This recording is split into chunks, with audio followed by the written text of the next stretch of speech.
ସୀମାଦ୍ରି ପଣ୍ଡା ସରକାରୀ ପୌର ଉଚ୍ଚ ବିଦ୍ୟାଳୟରେ କ୍ଲଷ୍ଟର ସ୍ତରୀୟ ଶିଶୁ ମହୋତ୍ସବ ଅନୁଷ୍ଠିତ ହୋଇଯାଇଛି।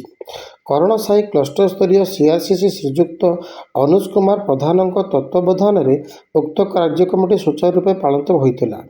ଉକ୍ତ ଉତ୍ସବରେ ରଙ୍ଗେଇ ଲୁଣ୍ଡା ଡିଆରସିସି ଜଗନ୍ନାଥ ଭୂୟାଁ କାର୍ଯ୍ୟକ୍ରମକୁ ଉଦ୍ଘାଟନ କରିଥିବା ବେଳେ ବିଦ୍ୟାଳୟର ପ୍ରଧାନ ଶିକ୍ଷୟିତ୍ରୀ ଶ୍ରୀମତୀ ବାସନ୍ତୀ ଭୋଇ ସଭାପତିତ୍ୱ କରିଥିଲେ।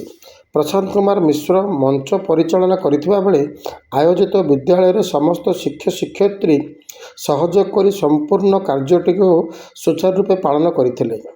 ଗଞ୍ଜାମରୁ ରମେଶ ଭାଇଙ୍କ ରିପୋର୍ଟ ONI।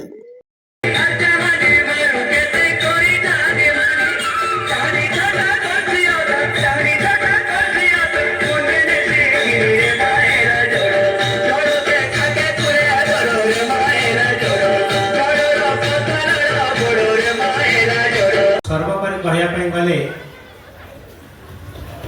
समस्त शिशु देहे ईश्वर विद्यमान अच्छा यहाँ आज तुम आम प्रमाण पाइलु कि जो शिशु महोत्सव सुरभि पाने तुम एमती गोटे प्लाटफर्म जोगे जहाद्वारा कि विशेष ये करी कहीं अनेक सांस्कृतिक कार्यक्रम रही